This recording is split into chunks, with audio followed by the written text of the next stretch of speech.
El primero es corrección de factor de potencia y el segundo es la mitigación de armónicos.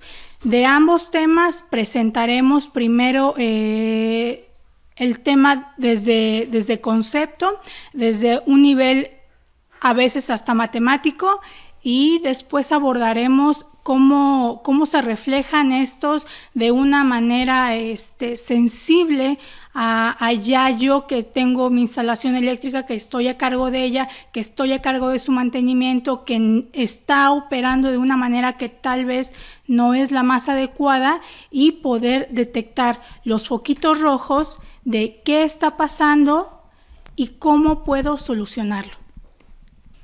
Siguiente, por favor. Para poder entender el tema de corrección de factor de potencia, primero nos vamos a ir a las bases, definir qué es el factor de potencia. Para esto vamos a presentar las cargas. Los tipos de carga van a ser lo que va a estelarizar nuestros sistemas eléctricos, es decir, sin importar que tenga yo conectado, qué tipo de proceso industrial tenga yo, los tipos, todas las cargas que estén conectadas se van a poder clasificar en alguna de estas tres: resistiva, inductiva, capacitiva o mezcla de 2 o de 3 de ellas. La que sigue, por favor.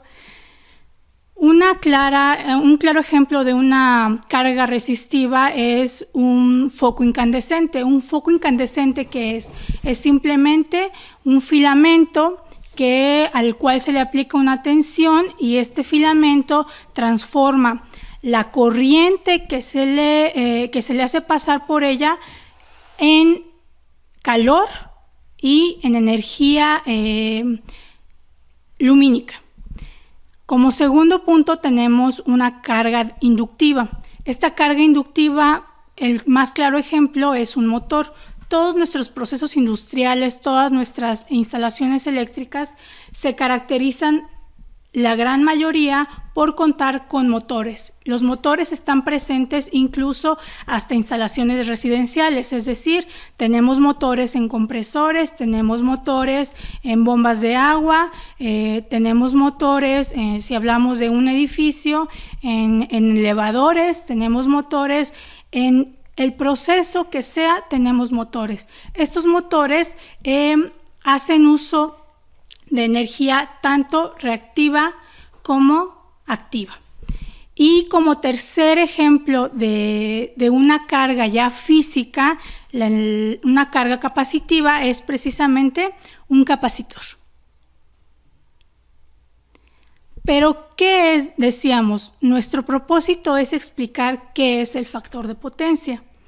Bueno, pues como comentábamos, dependiendo del tipo de carga que sea, esta carga va a consumir un diferente tipo de potencia.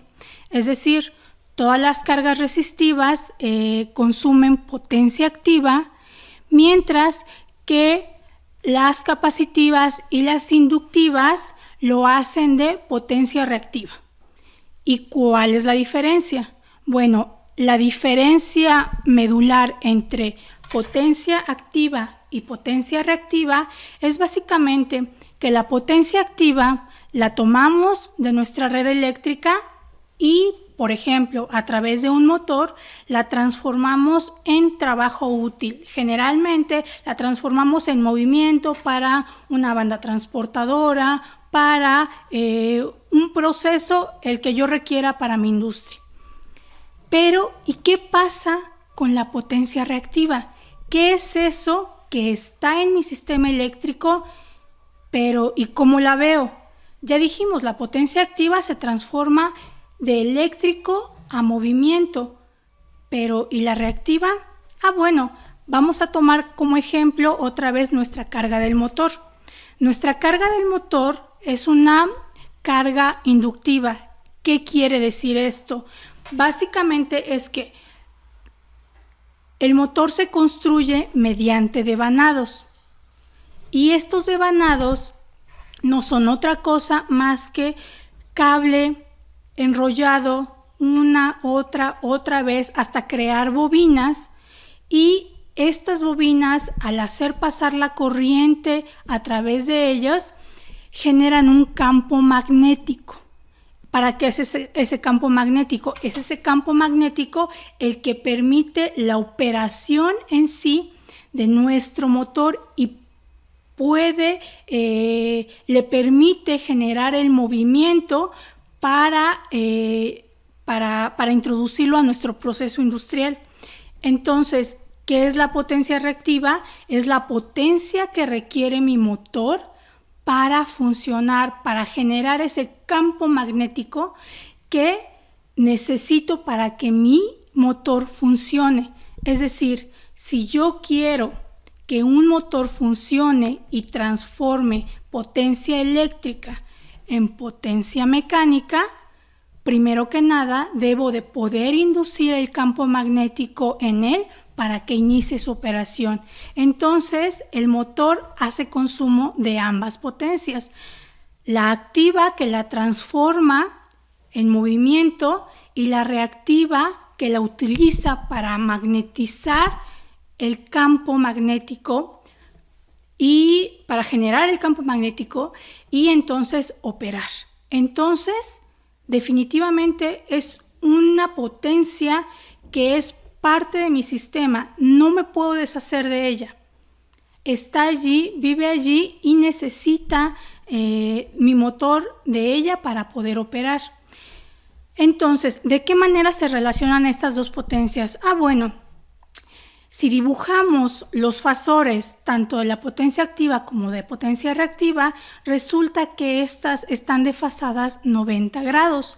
La potencia activa está sobre el eje y la potencia reactiva está justo a 90 grados. Y es aquí cuando hace su aparición la tercera potencia, la potencia aparente. ¿Qué es la potencia aparente? Es la suma geométrica de los dos fasores previos, el fasor de potencia activa, el fasor de potencia reactiva. Entonces, ese es el símbolo que denota nuestra potencia aparente. La potencia activa la denotamos en watts, la potencia reactiva la denotamos en bars y la potencia aparente la denotamos en volt ampere.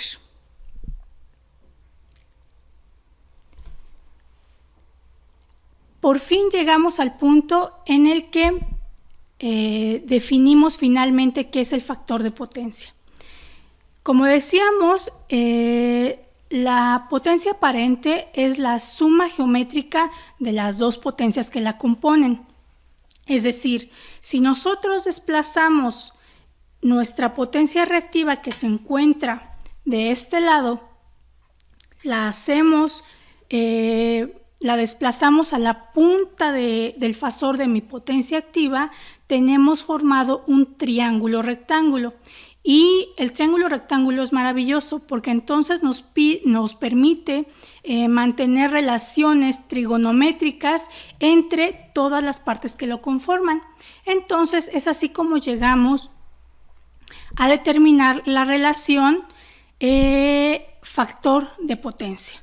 Factor de potencia es la relación que guardan la potencia activa, que es la que voy a poder utilizar, entre la potencia aparente, que es la suma de la potencia reactiva con la potencia activa. Haciendo relación a los cálculos trigonométricos, esta relación queda especificada como el coseno del ángulo que forman estos dos fasores. Tengo la potencia aparente, tengo mi potencia activa, ambos forman un ángulo. Cuando calculo el coseno de ese ángulo que forman, tengo precisamente el factor de potencia. Bueno, pero ¿qué significa? Es básicamente una relación de eficiencia. Si nosotros disminuimos la cantidad de potencia reactiva demandada a nuestro sistema, entonces veremos cómo si nosotros vamos disminuyendo Q, vamos disminuyendo los bars en nuestra demanda, lo que va a pasar es que nuestra potencia aparente se va a ir pareciendo cada vez más a nuestra potencia real. Cuando estas son iguales, entonces decimos que tenemos un factor de potencia unitario. Y aquí lo podemos ver claramente. Tenemos el primer escenario en el que tenemos una Q total, una S total, una potencia activa demandada específica. ¿En base a qué? En base a precisamente la carga que tengo conectada. Ahora, ¿qué pasa? ¿Qué puedo hacer para disminuir ese factor de potencia? Ya decíamos, si quiero disminuir el factor de potencia, debo de poder disminuir la cantidad de kVARs que estoy demandando a mi red. ¿Y de qué manera lo puedo hacer? Pues muy sencillo. Resulta que, como ya dijimos, la carga que demanda la potencia reactiva son cargas inductivas, pero cuando se crearon las cargas, resulta que se crea una carga que es antagónica a la otra. Es decir, tengo una carga capacitiva que genera potencia reactiva, es decir, mi carga inductiva demanda potencia reactiva. Mi carga capacitiva es capaz de generarla. Es decir, si yo tengo una demanda de ciertos kVARs, puedo simplemente conectar una carga contraria si tengo cierto número de motores que significan una cantidad determinada de potencia inductiva, pues entonces conecto a la misma red la proporción de carga ahora capacitiva para que contrarreste el efecto de demanda de kVARs a mi sistema. Y entonces de esta manera puedo hacer que mi potencia aparente se vea disminuida. Entonces la primera es la potencia inicial, la potencia aparente inicial, y finalmente reduciendo mi demanda de potencia reactiva es que tengo una potencia reactiva ya final y por tanto una potencia aparente que se parece más a mi potencia activa. Es más parecida, es ligeramente más grande, pero ya no tanto como al principio. ¿Y esto cómo lo logré? Precisamente conectando la carga inversa a la inductiva, que es la capacitiva. Como dijimos, físicamente una carga capacitiva, ¿cómo la puedo ver? Pues tenemos en físico capacitores. Aquí viene lo interesante. Bueno, ¿para qué quise yo disminuir mi potencia aparente? ¿Cuál es el propósito? ¿A mí de qué manera me beneficia?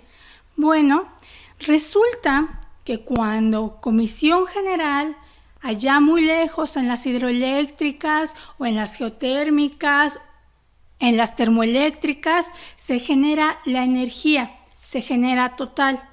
Y esta va viajando a través de todo el sistema de transmisión, subtransmisión, después llega a nuestras acometidas, a nuestros transformadores reductores y ya por fin hacemos uso de ella. Pero si nosotros demandamos de nuestra red tanto potencia activa como potencia reactiva, pues resulta que toda esa energía viene viajando desde tan lejos. ¿Y qué ventaja tiene? No tiene ninguna ventaja. Es decir, nosotros, a menos que tengamos un generador en sitio, no tenemos opción de generar energía activa, pero sí tenemos opción de generar energía reactiva en sitio. ¿Y qué beneficio tenemos?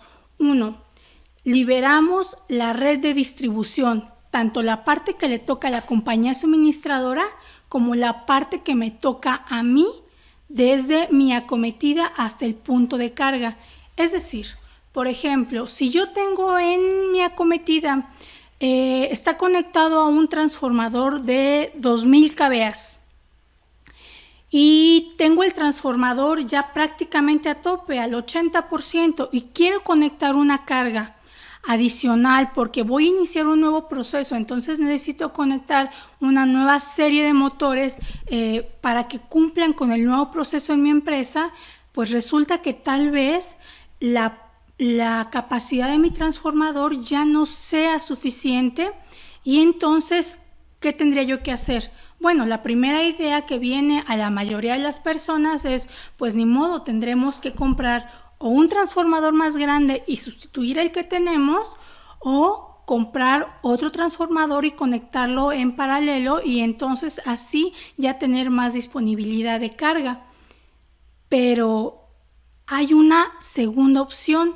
Esa segunda opción es precisamente liberar carga mediante instalación de capacitores. Es decir, el transformador se hace cargo de transmitir tanto potencia aparente, la potencia aparente que está compuesta tanto por activa como reactiva. Si dejamos de lado el trabajo de que transforme la energía reactiva y solamente se enfoque en la activa, entonces podríamos hacer que nuestro transformador tenga ya una posibilidad de soportar más carga sin la necesidad de haber hecho un cambio drástico en mi instalación, simplemente mediante la conexión de un capacitor que va a estar conectado cerca de la carga que está demandando la carga reactiva para su operación.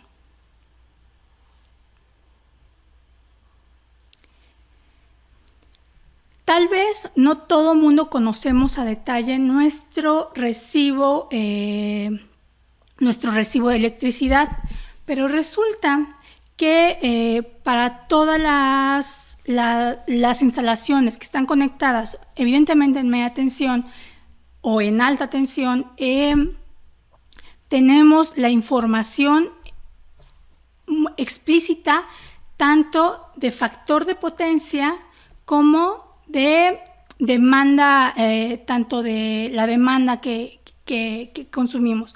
Es decir, no solamente CFE nos dice, mira, consumiste tantos kilowatts hora, sino nos dice, bueno, tú consumiste tanta energía activa, pero de la mano con ese consumo también consumiste tanta energía reactiva. ¿Y cómo nos los dice? Precisamente indicándonos el factor de potencia. Entonces, si nosotros queremos saber cuánto es la demanda de energía reactiva de mi instalación, yo simplemente puedo referirme a mi recibo de electricidad y entonces allí verificar qué factor de potencia tengo actualmente, y con eso hacer un cálculo súper rápido de cuánta energía reactiva generada a través de capacitores tendría yo que instalar para dejar de demandar esa energía reactiva de mi suministrador y generarla yo en sitio y entregarla de la misma manera a mis cargas.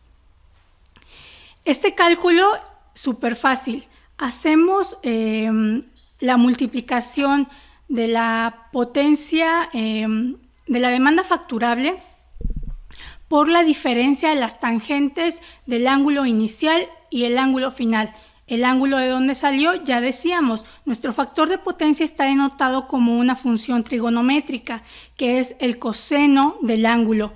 Entonces, simplemente, como decimos en nuestras clases de matemáticas, despejamos el ángulo y le aplicamos la tangente. La diferencia entre la tangente del factor de potencia inicial y el factor de potencia deseado es multiplicado por la demanda facturable, nos da la potencia reactiva, la capacidad del banco de capacitores que yo debería de conectar a mi instalación para dejar de demandar la potencia reactiva de mi red y generarla localmente y entonces hacer más eficiente mi instalación. Pero nuevamente llegamos a la misma pregunta. Bueno, yo ya logré tal vez liberar un poco de capacidad de mi transformador, ya también tal vez logré liberar capacidad en los propios cables que son parte de mi red, pero ¿y qué otro beneficio tengo además que me pueda aportar? Bueno, además de todos los beneficios que ya mencionamos, tenemos además otro muy importante. Resulta que cuando mi facturación indica que tengo un factor de potencia menor a 90%, CFE, además de cobrarme toda la energía que estoy consumiendo, me está haciendo un cargo por bajo factor de potencia. Entonces, si yo voy a mi recibo y verifico que tengo un factor de potencia de 76%, de 80%, de 89%, resulta que voy a estar teniendo un cargo adicional por parte de CFE por concepto de bajo factor de potencia. ¿Cuándo CFE deja de cobrarme ese cargo por bajo factor de potencia? Cuando mi factor de potencia es igual a 90% o mayor, es que CFE me deja de cobrar ese pequeño monto. Ese pequeño monto, si se acerca a 90% y se va haciendo más grande, entre más alejado esté mi factor de potencia hacia abajo del 90%, más grande va a ser la proporción que CFE me cobre por concepto de bajo factor de potencia. Pero, ¿y en qué proporción CFE me hace ese cargo? Bueno, pues he de comentarles que además de que cuando llego a 90% CFE me deja de hacer cargo, resulta que además me empieza a dar una bonificación que puede llegar hasta el 2.5% de la energía que facture en ese recibo correspondiente. Y dices, o sea que si tengo un alto factor de potencia, no solamente CFE me va a dejar de cobrar ese monto por bajo factor de potencia, sino que además ahora me va a dar una bonificación extra, sí. ¿De cuánto puede ser esa bonificación? Igual, va a ser proporcional. Si yo la tengo de 91, me va a dar una bonificación. Si el factor de potencia es de 92, esa bonificación va a ser más grande. Si va creciendo a 95, la bonificación va a ser más grande y puede llegar a ser hasta el 2.5% si consigo que mi factor de potencia sea unitario. Entonces, ¿qué beneficios tengo ya enumerados por completo si yo mejoro el factor de potencia de mi instalación? Bueno, como dijimos, primero elimino la penalización que me genera. Además, sumo la bonificación que me va a pagar. Aquí tenemos una pequeña tablita de más o menos en qué proporción vamos teniendo los beneficios. Como les digo, si llegamos a 80% tenemos 2% de bonificación. Si llegamos al 100% tenemos 2.5% de bonificación extra, además de lo que me estoy ahorrando de no pagar el cargo por bajo factor de potencia. Además de eso, ya dijimos, liberamos transformadores y en general liberamos toda la red que esté antes, cables, transformadores, bus de distribución, etc., etc., etc., todo lo que conforma mi red antes de llegar a mi carga que está demandando la potencia reactiva. Además, ¿qué hacemos? Nosotros sabemos bien que cuando sobrecargamos nuestros conductores, generamos en ellos una temperatura adicional. ¿Y qué produce esto? Un calentamiento en conductores. Si nosotros reducimos la corriente que está pasando a través de nuestros conductores, porque nuestros conductores de repente, no importa si es corriente por potencia activa o corriente por potencia reactiva. Dice, a mí no me interesa en dónde vas a ocupar tu potencia, si para magnetizar tu devanado o para transformarlo en movimiento y generar tal proceso. El cable simplemente se entera de que lleva corriente. Entonces, si lleva mucha corriente, no importa si sea de una o de otra potencia, puede ser que nuestro cable se esté sobrecalentando. Entonces, si liberamos la potencia reactiva que deje de fluir por esos cables, también disminuimos el calor generado en ellos. Además, un propio efecto generado por un calentamiento de cables, caída de tensión. Entonces, quitamos el calentamiento de cables, quitamos la sobrecarga, quitamos además la caída de tensión excesiva que se esté derivando de esa sobrecarga de nuestra red. Y finalmente, como plus, si nosotros operamos todos nuestros equipos a un factor de utilización menor, si los estamos utilizando a una temperatura menor, si no los estamos sobrecargando, si no los estamos haciendo operar en las condiciones más óptimas, ¿qué vamos a conseguir? Entonces tenemos como consecuencia final y tal vez más importante que alargamos la vida útil de nuestros equipos, alargamos la vida útil de nuestro transformador, alargamos la vida útil de nuestros interruptores, alargamos la vida útil de nuestros motores. ¿Y esto por qué? Porque los estamos haciendo trabajar en condiciones óptimas. Y tal vez esto puede representar un ahorro que no sea evidente de manera a primera vista. Sin embargo, cuando resulte que en lugar de tener que reemplazar un equipo a 15 años, lo pueda hacer a 20 años, pues entonces toda la inversión de esos 5 años extra que yo estoy dejando de hacer es un ahorro también. Vamos a hacer un pequeño resumen de cómo se vería entonces, ya referido a facturación en mi recibo, si yo fuera de un determinado factor de potencia a un óptimo. En este ejemplo marcaremos el óptimo siempre en 98% e iremos desde 60 y subiendo poco a poco. Entonces, si tuviéramos un factor de potencia en nuestra instalación de 60%, calculamos el monto de la penalización que hace CFE por ese factor de potencia, tendríamos un cobro de 30% de la energía facturada en ese periodo. ¿Qué pasa si ese 60% lo llevamos a 98% mediante la instalación de un banco de capacitores? Bueno, resulta que no solamente dejo de pagar el 30% de la penalización, sino que además agrego un 2% de bonificación. Entonces, tengo un ahorro total del 32% de lo que hubiera facturado en ese mes de energía. Entonces, es cuando es evidente que conectar un banco de capacitores es sumamente rentable.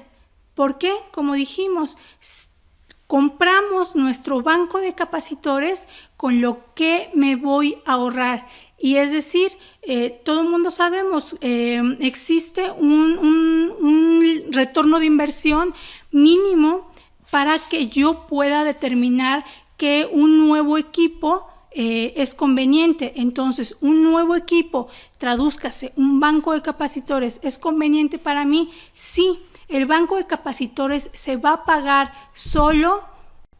no solamente una vez, sino que se va a pagar y después nos va a estar redituando en ahorros constantes hasta su término de vida. Un banco de capacitores que tiene un término de vida promedio de 15 años, y si el banco de capacitores lo pagué en un año, pues díganme si no es conveniente al bolsillo del encargado de la instalación, invertir lo equivalente a un año y después por 14 años ahorrarse la cantidad íntegra de lo que se hubiera seguido gastando de no haber hecho la acción correctiva de instalar el banco de capacitores. Es mucho. Vamos con un ejemplo en números. Ya decíamos, ¿qué tanto puedo liberar una instalación eléctrica que esté contando con un bajo factor de potencia? Bueno, imaginamos que tenemos un transformador de 1000 kVA y tenemos un factor de potencia de 75%. Tenemos una carga conectada de 600 watts. Entonces, hacemos nuestros cálculos y la potencia demandada a mi transformador van a ser 800 kVA. ¿Qué pasa si decido, además de por ahorrarme todo lo que me voy a ahorrar en facturación de electricidad, qué pasa si además también quiero liberar la carga? ¿Qué tanto puedo liberar de carga de ese transformador? Bueno, como ya dijimos, nuestro ejemplo es 98%. Llevo a 98% mi factor de potencia. La carga es la misma, son 600 kilowatts. Mis cargas no estoy cambiando, no estoy diciendo voy a dejar de conectar tal motor o voy a dejar de conectar o echar a andar tal proceso. No. Mi proceso sigue igual. Mis cargas conectadas a mi sistema siguen siendo exactamente las mismas. Entonces, la demanda de potencia activa es la misma en mi sistema. Sigue siendo 600 kilowatts. Pero ahora que ya llevé el factor de potencia a 0.98, resulta que ya hago el cálculo de la potencia demandada, de la potencia aparente, nuevamente los 600 kilowatts más los kVARs que esté demandando mi carga, y resulta que solamente estoy demandando una potencia aparente de 612 kVA. Entonces, con respecto a mi escenario inicial, estoy liberando mi transformador en 188 kVA, un 18%. Y si yo tenía una carga que era grande, pero tal vez no tanto, es decir, si tal vez tenía una demanda de 200 kilowatts extra, ahora con toda tranquilidad puedo conectar esa nueva carga de 200 kilowatts sin haber tenido que hacer reemplazo ni de mi transformador ni agregar un transformador en paralelo, ni en general hacer ningún cambio drástico a mi instalación eléctrica. Simplemente llegué y conecté un banco de capacitores en paralelo con mi carga que está demandando potencia reactiva. Entonces, como les digo, los beneficios son muchos.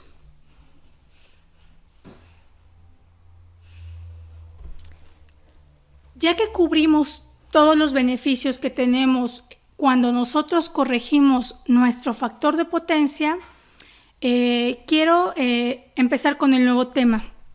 Son los armónicos. El factor de potencia es tal vez un tema que ya más y más personas se han involucrado con él y es manejado por la mayoría de los ingenieros. Sin embargo, el tema de armónicos es un tema un poquito más que está como escondido, que no todo mundo lo domina, tal vez no todos comprendemos a ciencia cierta qué es cuando alguien me dice, oye, no, pues es que ¿sabes qué? Pues tu instalación tiene contaminación armónica. Y uno puede decir, ay, ¿y eso con qué se come? ¿Y eso es bueno, es malo, me ayuda o cómo lo quito? Bueno, para poder entender el fenómeno, vamos a explicar desde la base. ¿Qué es un armónico? Nosotros tenemos un sistema que se define como alterna. Es decir, nuestra señal de corriente, nuestra señal de voltaje describe una forma sinusoidal, una forma alterna. ¿Qué característica tiene esta forma de onda? Bueno, además, como ya lo dijimos, de que es sinusoidal, la característica principal es que tiene una frecuencia específica. Es decir, si esta señal tiene un ciclo, 2 ciclos y así sucesivamente una cantidad de ciclos, resulta que nuestros sistemas eléctricos en México tienen la característica de trabajar a 60 ciclos por segundo. Es decir, mi forma de voltaje, esa que allí donde yo conecto mi pantalla, mi cargador, la computadora, lo que sea, allí tengo una señal de voltaje que es alterna y que tiene 60 ciclos en lapso de 1 segundo. A eso se refiere el término de frecuencia. Entonces, ¿cómo lo traducimos? Cuando nosotros decimos es de 60 Hz, pues entonces eso es lo que significa, que tiene 60 ciclos en el periodo de 1 segundo. Esa es idealmente la forma de onda que debería de tener nuestra señal de tensión que nos llega a nuestra casa, que nos llega a nuestra cometida. No importa si compro la energía en alta tensión, en media tensión, en baja tensión. En todos los niveles de tensión, la forma de onda es sinusoidal y está a 60 Hz. Entonces, todos los equipos están diseñados para alimentarse, para proveerse de energía a través de una señal de ese tipo. Sin embargo, ¿qué pasa? Resulta que a veces, si nosotros conectamos un osciloscopio o si conectamos un analizador de redes, conectamos un medidor y le pido que me muestre la forma de onda que me está llegando, tal vez la forma de onda que yo vea no va a ser una cosa senoidal así bonita como me la platicaron y más bien sea algo como esto.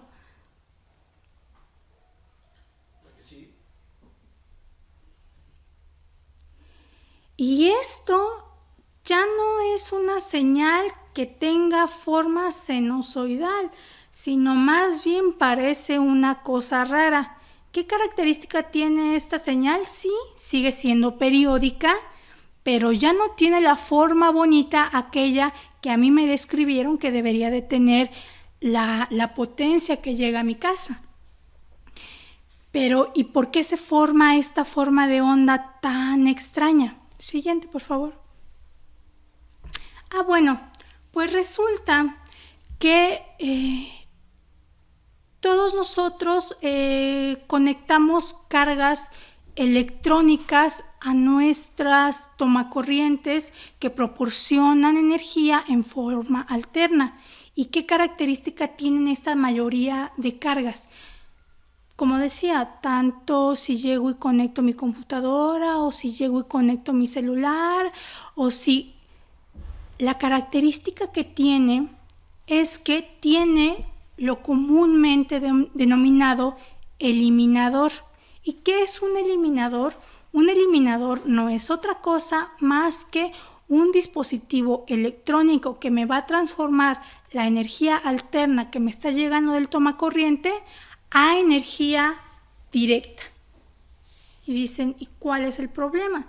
Bueno, pues el problema es que en este proceso de pasar alterna a directa se generan unas señales que son armónicos de nuestra señal fundamental. Esta señal bonita, azulita, que es la que es con la que nos gusta trabajar, resulta que en este proceso de rectificación de pasar de alterna a directa, se generan señales senoidales también, pero ¿qué característica tienen? Tienen una frecuencia mayor a la de nuestro sistema. Es decir, si nuestro sistema trabaja a 60 Hz, resulta que estas señales van a ser un múltiplo de la frecuencia de mi señal fundamental, es decir, de mi señal de 60 Hz. Entonces, si digo que es múltiplo, diría, si tengo una señal de tercera armónica, entonces voy a tener una señal que es 3 veces mi frecuencia fundamental, 3 veces por 60. Entonces voy a tener una señal que va a ser de 180 Hz.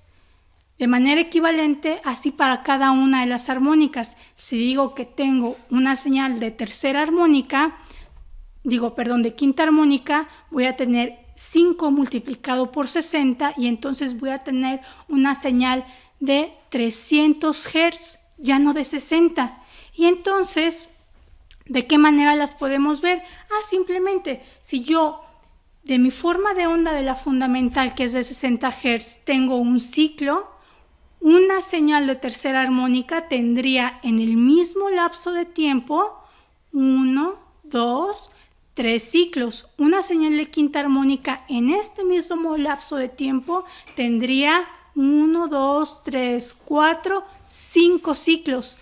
Una señal de número 19 llegaría a 19 ciclos y así hasta el número de armónicas que existen en mi sistema. ¿Cuál es el problema?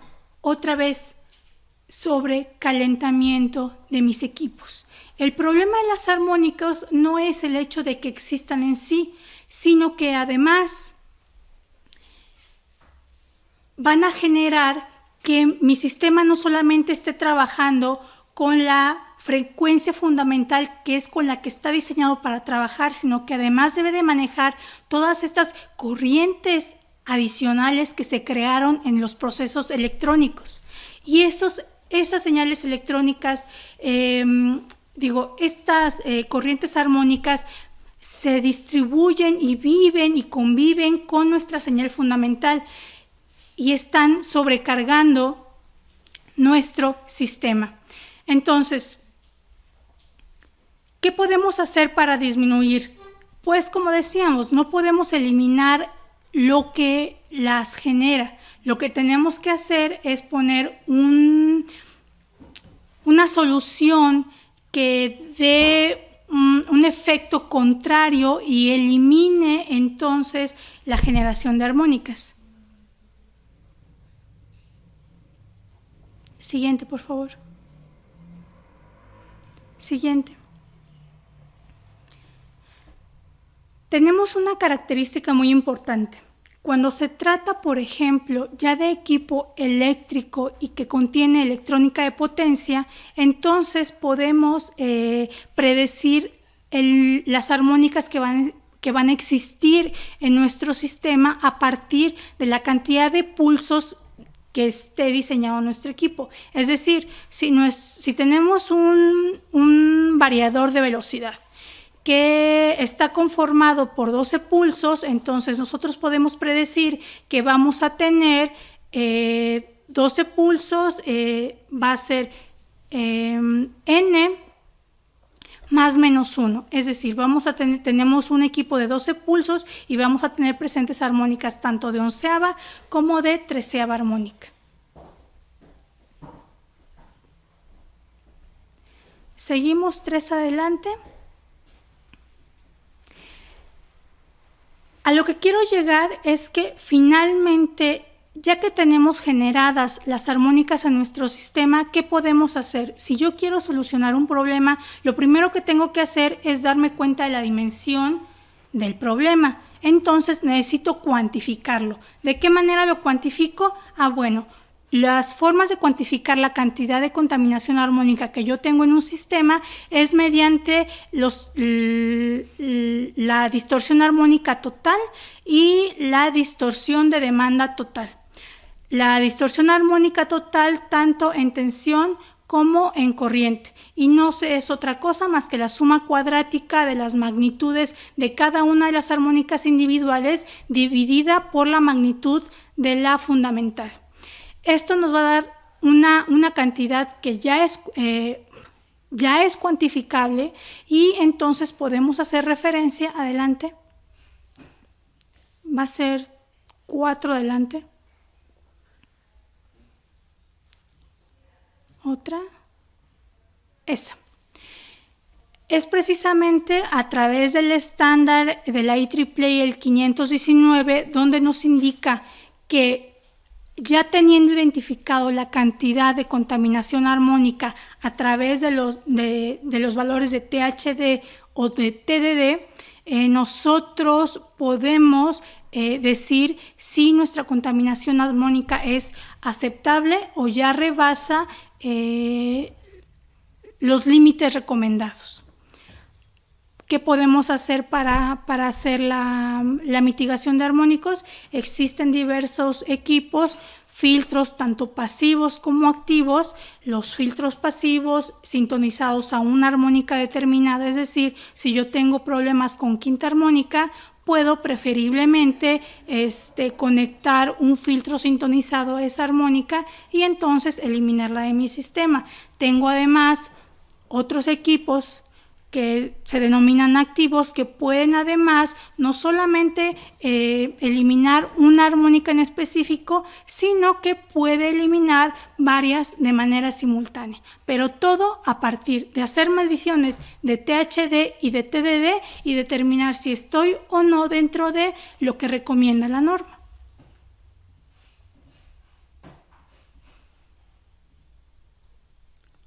Ya. Si quieres la última. No, la otra, la anterior. Schneider Electric cuenta con una línea de filtros activos que, además de poder hacer la mitigación de armónicos de manera simultánea de varias armónicas, tiene la capacidad de solucionar el problema de bajo factor de potencia y todo en un mismo equipo. Entonces, son dos pájaros de un tiro. Ya sabemos, inicialmente combatíamos el problema de bajo factor de potencia con capacitores y sí, es una opción viable, pero además tenemos ahora la opción de filtros activos que puede hacer de manera simultánea la solución de ambos problemas, tanto bajo factor de potencia como mitigación de armónicos.